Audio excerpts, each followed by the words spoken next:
भाजपा की केंद्र सरकार को लगा अब तो बेइज्जती हो गई, इज्जत नीलाम हो गई। लोग कहेंगे अरे सुबह 7 बजे घुसे, रात को 2 बजे तक तुम ढूंढते रहे, मिला क्या? कुछ नहीं।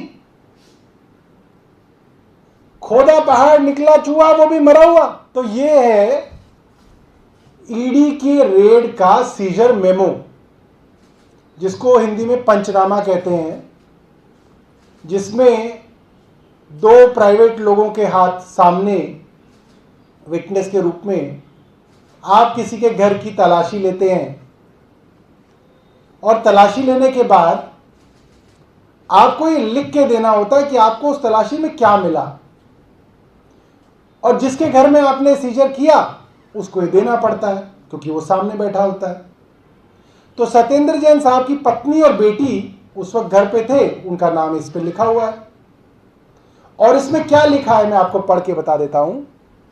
As a result of the search, various documents, 1 digital device along with 2 locker keys were seized as per the details mentioned in the schedule below. Indian currency totaling to rupees 2,79,200 was also recovered during the search. 2,79,200 रुपए। और अगली line क्या है, वो बहुत महत्वपूर्ण है। However, the same was not seized. 2,79,200 रुपया मिला इन्हें, और क्योंकि उसकी भी अकाउंटिंग, वो कहां से वो पैसा आया है वो वहां मौजूद था और उनको बताया गया, इसलिए वो पैसा भी ईडी ने सीज नहीं किया, वापस दे दिया। अगर वो पैसा भी अनअकाउंटेड होता तो ईडी उसको भी सीज करती, उसको भी वापस दे दिया। It was not seized. ये क्लीन चिट है ईडी डिपार्टमेंट की उस सर्च के बाद, उस रेड के बाद। मगर बाद में भाजपा की केंद्र सरकार को लगा अब तो बेइज्जती हो गई, इज्जत नीलाम हो गई। लोग कहेंगे अरे सुबह 7 बजे घुसे, रात को 2 बजे तक तुम ढूंढते रहे, मिला क्या? कुछ नहीं। खोदा पहाड़ निकला चूहा, वो भी मरा हुआ।